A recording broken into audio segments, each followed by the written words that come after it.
নমস্কাৰ। যেতিয়া আমাৰ ভৰিখন কাৰোবাৰ গাত লাগে তেতিয়া আমি সেৱা কিয় খোজোঁ?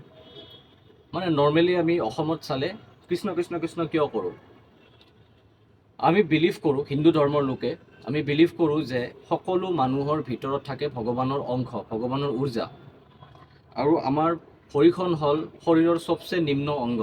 এই ভৰিৰে আমি বিভিন্ন ধূলা বালি গছকো আৰু বিভিন্ন ধৰণৰ অপবিত্ৰ বস্তু আমি গছকো।